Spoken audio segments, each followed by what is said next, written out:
Jardinage, permaculture, biodiversité, avenir. Bienvenue sur les podcasts 100% nature et jardin de Rustica. Bonjour et bienvenue dans ce nouveau podcast Rustica. Est-ce réellement possible de gagner sa vie avec une micro-ferme maraîchère écologique ? Et peut-on réellement croire que la multiplication des petites exploitations opérées selon la méthode Fortier peuvent transformer notre paysage agricole et offrir de l'espoir à une nouvelle génération en quête de sens ? C'est ce que l'agriculteur et auteur québécois Jean-Martin Fortier abordera dans ce podcast Rustica. Moi, j'ai commencé à venir en France après avoir fait 7 saisons de maraîchage sur ma micro-ferme à moi, au jardin de la Grelinette. Et ça a été 7 saisons où on travaillait très, très fort à rentabiliser une surface de 1 hectare cultivée en légumes biologiques qu'on vendait à travers un AMAP, qu'on vendait les légumes à travers 2 marchés fermiers, les jeudis et les samedis matins. Le terrain faisait 1 hectare en légumes parce que c'était une parcelle de 4 hectares. Le 3/4 était en forêt boisée. Puis il y avait un grand hectare, c'était un ancien clapier, donc un bâtiment pour l'élevage des lapins. Et nous, on avait appris le jardinage biologique, le maraîchage biologique aux États-Unis. Après avoir fait nos études, ma femme et moi, en agriculture, en environnement puis en écologie, on est allé explorer un peu quel rôle on pouvait jouer dans la société. On n'avait pas a priori, on venait ni elle ni moi du milieu agricole. Et on avait la conviction qu'il y avait des sérieux enjeux dans la façon que les hommes et les femmes vivent sur la Terre, les systèmes mondialisés. Ils sont vraiment destructeurs pour les écosystèmes, pour la planète, pour l'écologie. Donc, nous, on étudiait ces problèmes-là à l'université. Donc, après 3 ans d'avoir regardé la panoplie d'obstacles puis de problèmes, que ce soit la perte de biodiversité, qui est vraiment alarmante, quand on regarde ça, c'est triste et terrible. Quand on comprend que la nature, elle est tellement belle, elle est tellement parfaite, elle est tellement importante. Pour nous, c'est notre maison, c'est notre mère, c'est notre énergie. De voir que la nature est régulièrement détruite, bétonnée, remplacée par des villes, des centres urbains ou des développements industriels ou agricoles, souvent, qui sont finalement vraiment destructeurs pour l'environnement. Donc, nous, on avait étudié ça pendant 3 ans, un peu découragés, mais comme plusieurs jeunes aujourd'hui, on aspirait à faire une différence, puis à jouer un rôle dans le changement pour un monde meilleur. On ne savait pas quoi faire. On a travaillé sur des fermes bio, comme stagiaires, comme volontaires. Puis ça s'est fait pour nous dans un contexte de voyage. On était au Nouveau-Mexique. Donc c'est un petit État américain vraiment très chouette où les gens sont très écolos. Le monde faisait du yoga à l'époque. Tout le monde faisait du yoga il y a 20 ans là-bas. Et il y avait un marché le samedi qui était très, très populaire. Puis nous, on a eu la chance de rencontrer un maraîcher québécois qui travaillait là-bas, Richard Bélanger. Puis lui, il nous a invités sur sa ferme, puis on a fait nos premiers pas en agriculture. Et pour moi, qui venais d'un milieu plus urbain, qui n'avait pas grandi sur une ferme, qui ne connaissait pas vraiment cet univers-là, ça a été un coup de cœur complet et instantané parce que je voyais des gens qui faisaient la file pour acheter la salade de Richard le samedi matin. Richard faisait de la belle salade. Et les gens le remerciaient. Tous les clients qui passaient le remerciaient. Et Richard gagnait bien sa vie. Là, je voyais la pile de 20 $ US qu'on collectait. Puis je suis comme, wow, c'est intéressant. Mais je voyais que les gens avaient vraiment une belle reconnaissance pour son travail puis comprenaient l'importance de l'agriculteur dans la communauté. Les gens voulaient manger local puis ils voulaient manger bio. Richard était là avec des produits à chaque semaine. Et surtout quand on était la semaine durant dans son champ, à juste travailler la terre, à juste être avec nos mains, à sortir de ma tête, à pas toujours vouloir conceptualiser les choses à partir d'une idée intellectuelle, de faire quelque chose avec mes mains, d'être en contact avec le sol, de faire pousser des légumes qui, après ça, on lave puis on amène au marché. Il y avait quelque chose de tellement puissant là-dedans parce que c'était concret. Puis, c'était agréable d'être dehors. Je ne sais pas si parmi vous, il y en a qui avaient l'opportunité ou la chance de passer vos 40 ou 45 heures de travail par semaine à l'extérieur. C'est un très, très grand privilège d'être sous le soleil. Même quand il pleut, même quand il fait froid, on s'habille. Il n'y a pas beaucoup de métiers aujourd'hui où est-ce qu'on est dehors. Donc moi, je découvrais tout ça. J'étais complètement allumé. Par un concours de circonstances, on a été appelé à aider une autre ferme. Nous, on avait, quand on était avec Richard à son kiosque, il y avait une autre ferme à côté qui était une ferme où il engageait un gérant de culture pour faire les légumes, puis lui, il a quitté en milieu de saison. Donc, ils ont demandé à Maud-Hélène et moi, on avait 3 mois d'expérience sur une ferme à apprendre à gérer la ferme puis à continuer la saison. Donc, on a vraiment beaucoup appris. Et pour moi, ça a été là que j'ai compris l'importance de l'éducation, l'importance des instructions sur comment faire les choses. Parce que tout d'un coup, je me ramassais avec beaucoup d'enthousiasme, beaucoup d'énergie, beaucoup de volonté, mais pas beaucoup de savoir-faire sur comment faire pousser des légumes. Faire pousser 40 légumes différents, de qualité, en temps requis, pas trop de légumes, on ne veut pas qu'il en manque, tout calibrer ça, d'entretenir les champs avec les désherbages. Je suis certain que parmi vous, il y a plusieurs jardiniers amateurs, de garder un potager propre. C'est déjà un travail, mais imaginez quand c'est 1 hectare de légumes ou un demi-hectare, c'est beaucoup. Puis à l'époque, au Nouveau-Mexique, il y avait beaucoup de fermes qui étaient très petites parce que le contour n'était pas favorable à la mécanisation. Donc, beaucoup des maraîchers qu'on voyait travaillaient avec des micro-tracteurs ou avec des tracteurs à 2 roues ou sans mécanisation. Donc, on s'inspirait de ces gens-là, mais aussi, on s'inspirait de différentes lectures qu'on faisait, dont un grand livre qui, moi, a vraiment a permis mon envol. C'était un livre qu'Eliot Coleman avait écrit. Je pense que son livre il est ici. Vous le trouverez si vous ne l'avez pas lu. C'est un très, très beau livre. Et ce livre-là me donnait les clés de comment faire un travail sur une micro-ferme. Ce n'était pas dans ces mots-là à l'époque, mais c'était quand même ça que c'était. J'ai lu le livre une 40aine de fois cet été-là. À chaque fois, j'essayais de comprendre. Puis ce qui m'arrivait, puis c'est ce qui arrive à beaucoup de gens qui démarrent leur ferme aujourd'hui, c'est qu'il y a des instructions qu'on lit, que ça va prendre quelques années avant de comprendre pourquoi ces instructions-là sont là, parce qu'on n'a pas encore l'expérience, on n'a pas le recul, ou on n'est pas rendu à cette étape-là de notre apprentissage puis de notre savoir-faire. Donc, je le relisais régulièrement, pas juste cette année-là, mais pendant nombreuses années. Puis quand on est revenu au Québec, qu'on a démarré notre ferme, là, moi, j'avais eu la chance d'aller à Cuba, visiter tout leur concept d'organoponikos, puis comment eux travaillaient sans tracteur, en planche permanente, des espacements de culture très, très serrés, des jardiniers amateurs, des jardiniers qui étaient pas des maraîchers nécessairement, qui travaillaient avec des outils manuels, mais qui nourrissaient des grosses villes comme ça, avec beaucoup d'hectares de planches permanentes. Moi, ça m'avait beaucoup allumé et je m'intéressais beaucoup à la permaculture, donc le design, les aménagements. Puis un peu tout ça s'est mis en branle à la ferme qu'on a fondée qui s'appelle les Jardins de la Grelinette. La ferme auquel on a développé pendant 7 années, 7 saisons, et duquel je me suis inspiré pour écrire mon livre « Le jardinier maraîcher ». Le livre est un manuel technique qui décrit comment nous, on travaille au Jardin de la Grelinette à chaque étape des opérations d'une petite ferme. Les désherbages, la pépinière, comment combattre les insectes ou se protéger des insectes nuisibles, la récolte, les cultivars qu'on utilise, mais aussi on parlait de notre méthode de mise en marché, l'agriculture de proximité, le design de la ferme.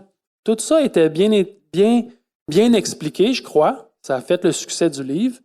Et dans une démarche qui conciliait 3 choses très importantes, qui sont, à mon avis, l'agriculture de demain. Les jardins de la Grelinette est un exemple parmi des milliers d'exemples qui s'inspirent sur ces 3 piliers-là, qui sont l'agriculture qui est écologique, donc qui est basée sur des principes de santé des sols, de services écosystémiques où on essaie d'avoir une diversité dans nos champs, comme ce qui fait en sorte qu'on peut protéger nos cultures de manière naturelle contre beaucoup d'insectes. Une approche qui est aussi humaine, parce que au cœur de la ferme, il y a les hommes et les femmes qui travaillent, mais qui sont en relation avec leur communauté, avec leur collectivité. Donc la taille joue beaucoup sur la qualité des rapports qu'on a avec nos clients. Donc, une agriculture où les agriculteurs rentrent en contact avec les gens, se font remercier, comme je vous expliquais avec Richard, et où il y a un vrai lien avec les gens qu'on dessert. Donc, la taille joue beaucoup, micro-ferme, et aussi la rentabilité économique. Que le projet d'avoir sa ferme permet de bien gagner sa vie suffisamment pour payer les amortissements sur les coûts qu'on a fait pour acheter la ferme, pour les équipements, pour être capable d'imaginer d'avoir une retraite, fonds de pension, toutes ces choses-là qui sont importantes, sont quand même au cœur de la ferme. Et moi, quand je parlais de ça, surtout quand je venais en France, je racontais que notre ferme sur 1 hectare avait un chiffre d'affaires de 150 000 $ avec des marges bénéficiaires nettes de 50 %. Pour beaucoup de gens qui m'écoutaient, c'était très étrange. Même il y en avait qui n'aimaient pas ça, entendre ça. Ça les choquait un peu. En fait, qu'est-ce qui se passe? Ils gagnent bien leur vie. Ça ne marchait pas parce que pour beaucoup de maraîchers, c'est vraiment un dur labeur. Puis peu de maraîchers, jusqu'à aujourd'hui, allaient se déclarer comme étant prospères ou gagnaient bien leur vie ou avaient une belle qualité de vie. Ce qu'on entendait, c'était beaucoup plus les gens pour qui c'est très difficile. Et c'était le message qu'on entendait. Puis moi, j'arrivais avec ma perspective de micro-ferme. La ferme était rentable, la qualité de vie à la ferme était très belle. On formait des gens qui partaient eux-mêmes leur projet par après. On les accueillait chez nous pour 1 ou 2 saisons. On avait un modèle économique qui fonctionnait. Puis après ça, à travers nos méthodes puis nos techniques, on était vraiment en ligne avec une perspective d'agriculture écologique à travers toutes les choses qu'on faisait, que ce soit travailler en planche permanente, que ce soit d'utiliser les bons amendements, d'avoir une rotation des cultures, d'avoir un calendrier cultural qui nous permet d'avoir des belles successions, que ce soit d'utiliser l'occultation, donc la lumière, l'absence de lumière pour, si on veut, labourer de manière passive les sols pour pouvoir changer d'une culture à l'autre. Donc, tout un coffre à outils basé sur le non-labour du sol, l'agroécologie appliquée, mais toujours dans un contexte d'efficacité accrue pour nous permettre de rapidement faire le travail et d'avoir une qualité de vie. Donc, c'est un peu tout ça que j'ai raconté pendant nombreuses années, à travers mon livre, à travers mes conférences, mes présentations. Évidemment, j'ai été choyé parce qu'à travers tous ces voyages-là que j'ai faits en France, mais aux États-Unis, je suis allé en Australie, en Nouvelle-Zélande, je me suis beaucoup promené. J'étais chanceux, j'étais invité. Et je sentais que j'avais cet appel-là de partager ce qu'on faisait parce que moi-même, j'avais vu des gens utiliser ces méthodes, ces idées-là et avoir un succès. Beaucoup des maraîchers qui sont passés par ma ferme ont des fermes qui réussissent très bien. Et il y en a eu à un nombre suffisant pour qu'après 10 années, je me sente vraiment confiant de partager une méthode qui n'était pas la mienne nécessairement, qui était peut-être un glanage de plusieurs trucs que j'avais vus chez d'autres, mais qui finalement, sur une petite surface cultivée, font beaucoup de sens. Donc, mon parcours, si Si je vous le résume rapidement, ça a été de tomber en amour avec un métier qui est porteur d'avenir, qui est porteur d'espoir. Ça a été ensuite de travailler très, très fort avec ma copine, avec Maud Hélène, à bâtir la ferme. On avait 2 enfants. On a vécu dans un tipi pendant 2 années. 7 quand même longues années de labeur à monter la ferme, développer la clientèle, développer les systèmes, faire des essais, avoir des succès, pour après ça prendre presque 1 année au complet pour documenter ce qu'on faisait, ce qui est devenu le jardinier maraîcher, ce qui a fait en sorte que j'ai été invité à partager ça un peu partout, pour ensuite être invité par un richissime homme d'affaires canadien à démarrer une ferme. Et pour moi, à cette époque-là, je me disais, je vois qu'il y a un potentiel, je vois comment les micro-fermes peuvent vraiment faire un impact, mais je ne suis pas capable de former assez de gens sur ma ferme à moi. Donc, ce monsieur-là qui voulait avoir une ferme, lui, sa vision, c'était d'avoir une ferme où la ferme, elle était holistique, comme les fermes d'autrefois. Donc, il y avait des élevages, il y avait des légumes, oui, mais il y avait aussi un laboratoire culinaire pour faire de la transformation. Une ferme vraiment intégrée.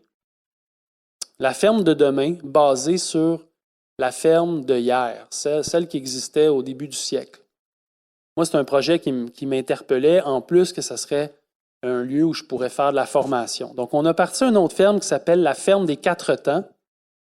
Et si jamais vous avez jamais entendu parler de cette ferme-là, il y a une belle série documentaire qui s'appelle Les Fermiers, qui, pendant 2 saisons, m'ont suivi sur cette ferme-là où je formais les agriculteurs qui sont vraiment habilités à bien piloter des micro-fermes. J'ai fait ce projet-là pendant 7 saisons, jusqu'à cette année. J'ai eu la chance d'avoir 10 maraîchers apprentis avec moi. Donc 5 qui partaient, environ 5 qui partaient, 5 qui arrivaient. Les gens étaient accompagnés pendant 2 saisons. Et c'est vraiment une ferme très, très intéressante au niveau de l'enseignement puis au niveau de l'impact que cette ferme a eu au Québec aussi, à cause de la série télé, à cause que les politiques gouvernementales se sont intéressées au projet, un peu aussi à cause que le milliardaire qui était derrière le projet était quelqu'un qui tirait des ficelles puis qui voyait un peu comment que l'agroécologie était nourricière et avait du sens. Donc lui, il s'est intéressé puis il poussait ça, lui, dans son réseau. Donc ça a été un autre parcours, donc de passer d'écrire un livre à faire cette ferme-là et aussi à filmer et documenter toutes les étapes des opérations. Donc, c'est-à-dire que quand on dit, nous, on fait des carottes de telle manière, mais quand on fait des carottes, comment les sols sont préparés, quel semoir on utilise pour les semer, c'est quoi la distance entre les lignes de semis, comment on désherbe les carottes, comment on les récolte, comment on les met en botte, comment on les met en marché. On a documenté ça pour tous les légumes qu'on fait à la ferme.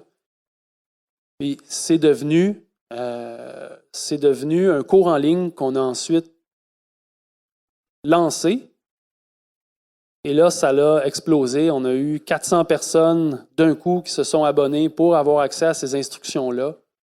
Et aujourd'hui, 5 ans plus tard, on est près de 4000 qui suivent le cours dans 80 pays, qui apprécient, je crois, d'avoir de l'exactitude sur une méthodologie et ce qui devient ensuite un outil concret pour être capable d'opérer une microferme parce qu'ils ont des instructions claires de comment faire. C'est tout bien documenté. Si vous allez au kiosque où mon équipé, là, vous allez voir les vidéos, comment que c'est passé. Donc, tout ça s'est fait de manière parallèle.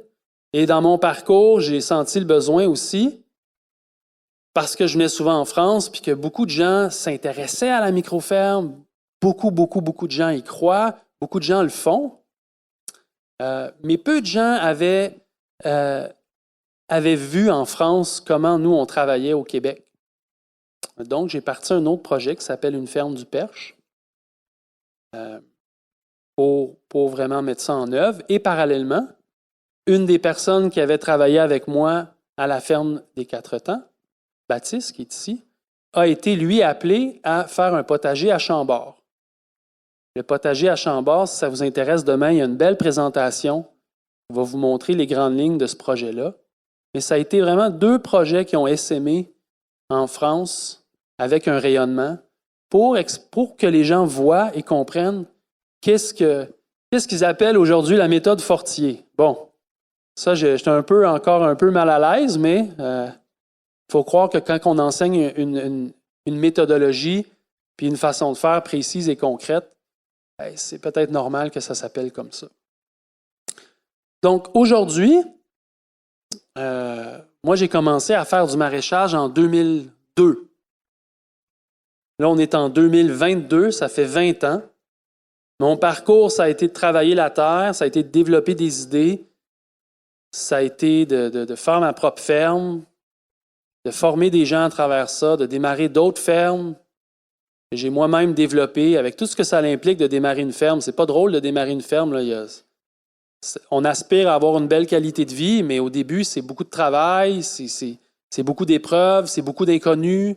C'est vraiment de l'entrepreneuriat, c'est gérer comment on va partir d'un plan qui est imaginaire il y a une ferme qui fonctionne.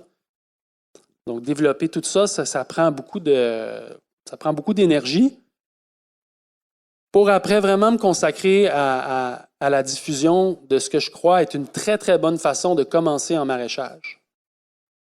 Si vous voulez, je répondrai à vos questions à ce sujet-là. Pour aujourd'hui, être en France, puis lancer l'Institut jardinier maraîcher France, où on cherche à vraiment bien communiquer comment on travaille, puis aider à la mesure de ce que mon équipe et moi, on est capable de faire, d'aider les gens qui sont ici, qui veulent avancer avec ce que nous, on a à offrir en termes d'expérience. Puis là, j'étais à un nouveau chapitre de mon travail professionnel. Très excitant. Ça veut dire que je vais venir plus souvent en France. Moi, j'adore. Je pense que mes collègues, ils sont contents quand je quitte parce que quand je viens, on est toujours, l'apéro est toujours pas très loin. Et après une semaine d'apéro, là, je sens le besoin de revenir à la maison. L'accueil en France est toujours exceptionnel. C'est toujours agréable d'être ici. Et donc ça, c'est un peu d'où j'arrive et où j'en suis. Mais je voulais peut-être prendre du temps pour plus partager ma vision de où tout ça pourrait aller. Et là, je crois que c'est vraiment ça qui est important de garder en tête. Parce que permaculture, bio, agroécologie, toute la mouvance qui est là, de quoi on parle? On parle d'apprendre à vivre avec la nature. On parle de remplacer un système qui est très exploitif, qui est basé sur des idées de domination de la nature, qui est basé sur des idées d'exploitation, pas juste de la nature, mais souvent de d'autres classes d'hommes et femmes, qui est basé sur une idée où l'harmonie entre chaque chose n'est pas au cœur de pourquoi la société avance dans une direction. Ça, je crois que c'est le gros défi qu'on a aujourd'hui. C'est de changer la direction des choses pour que le compas qui guide nos politiques, qui guide nos idéologies, qui guide comment on va avancer comme collectivité, soit basé dans un concept d'harmonie, harmonie entre nous, harmonie avec la nature. Et ça, comment on fait pour arriver à plus d'harmonie puis plus d'écologie dans nos vies? Moi, je pense que c'est d'incarner cette réalité-là. Il faut vivre ça dans notre quotidien. Puis, la ferme et le rapport que les gens qui mangent ont avec l'agriculture, c'est une très belle manière de transposer ça de manière concrète. Donc, l'agriculteur joue un rôle important parce que si lui-même arrive à trouver une belle harmonie entre la nature et lui, si lui travaille avec les éléments, et fait bien son travail et a une belle qualité de vie et transpose ça par son enthousiasme de ses légumes et sa production à d'autres gens qui le mangent, on contamine plus de gens. Et moi, je pense que la grande idée, c'est de remplacer une agriculture de masse qui nourrit les carrefours, qui nourrit les supermarchés, par une multitude de supermarchés, super maraîchers. Donc des petites fermes, mais des centaines et des centaines de petites fermes. Vraiment de l'agriculture de proximité encore plus qu'aujourd'hui, où les gens vont à la rencontre des fermiers. Comme on fait d'acheter son fromage aujourd'hui, rencontrer les gens qui sont derrière le produit, c'est extraordinaire. Puis moi, quand je viens en France et je parle de ça, je trouve ça toujours un peu rigolo parce que les gens en France ne savent pas, mais pour le reste du monde, qu'on soit aux États-Unis ou au Canada ou quand on va dans d'autres continents même, les gens assument que les Français, tout le monde achète directement du producteur. Puis qu'à tous les jours, les gens vont chercher leur pain chez le boulanger. À tous les jours, ils vont chercher leur viande chez le boucher. Les maraîchers sont fréquentés à tous les jours. Parce que c'était comme ça en France à l'époque. Puis c'est l'idéal que beaucoup de gens ont dans leur tête de ce qu'est la France. Et la richesse du terroir, c'est un mot qui vient d'ici, qui est utilisé partout dans le monde aujourd'hui, le mot terroir. Moi, quand je travaille aux États-Unis, beaucoup de gens utilisent ce mot-là, mais ils ne comprennent pas du tout de quoi on parle. Donc, il y a vraiment quelque chose qui est très, très beau avec le futur de toutes ces idées-là, d'avoir des systèmes alimentaires qui sont basés non sur l'idée d'avoir des volumes de production, l'exportation, puis de la productivité juste pour pouvoir nourrir un grand centre de distribution, mais de recréer un modèle agricole qui est basé sur l'écologie, qui est basé sur l'échelle humaine, puis qui est basé sur la rentabilité aussi, et la résilience. Donc tout ça, moi, je pense que c'est vraiment un grand rêve qu'on doit caresser, qu'on doit mettre de l'avant. Et pour y arriver, c'est des projets. C'est une ferme à la fois. C'est comment outiller ces fermes-là pour qu'ils réussissent. C'est comment avoir plus de gens qui sortent des supermarchés et qui viennent encourager directement cette agriculture-là. C'est des grands chantiers, mais c'est des grands chantiers qui se font au niveau local, qui se font dans chaque communauté, dans chaque région. Est-ce qu'on développe des technologies très, très modernes pour aider les micro-fermes? Pourquoi pas? Est-ce qu'on développe des mécanismes de financement, de microfinancement, pour que des gens qui démarrent des fermes aient accès à des investissements avec des très, très faibles taux d'intérêt pour pouvoir acheter les équipements qu'ils ont besoin? Tout ce qui servirait à la business plus moderne, si je le mets entre guillemets, il faut que tout ça soit transposé à des petites fermes qui, eux, vont faire le travail de nourrir le sol, de nourrir les gens correctement. Donc, c'est un très, très grand chantier. Moi, j'adore ce chantier-là, c'est le projet de ma vie, mais c'est un projet qui est surtout très collaboratif parce que beaucoup de gens peuvent embarquer dans cette aventure-là. Juste en achetant ces fruits et ces légumes de manière locale, c'est incroyable l'impact que vous avez. Moi, si je n'ai pas mes clients, ça ne donne rien d'avoir une belle micro-ferme, puis des bonnes idées, puis des astuces, puis des trucs de production. Donc, c'est un projet collectif. Il faut en être fier. Il faut aider les jeunes et les moins jeunes qui démarrent des fermes. Il faut leur donner du support, mais il faut leur donner peut-être des outils ou des conseils ou du mentorship. Tout ça, il y a toute une gamme de réalités, mais certainement d'acheter local, c'est une des clés de la solution. Moi, je pense que quand on parle de permaculture, c'est de ça qu'on parle. C'est de tisser une grande toile où beaucoup d'initiatives écologiques convergent pour vraiment changer une dynamique à une échelle globale. Ça commence avec des petits projets un par un qui s'essaiment, qui réussissent. Des gens qui sont heureux, qui sont en harmonie. Et la contribution que moi je fais avec les équipes que j'ai aujourd'hui, c'est de donner peut-être des outils qui vont accélérer la courbe d'apprentissage, qui vont permettre aux gens qui font ces projets-là de peut-être réussir mieux ou réussir mieux plus rapidement. Et voilà. Très bien. Écoutez, on va clore cette intervention. Merci beaucoup, Jean-Martin Fortier. Bravo.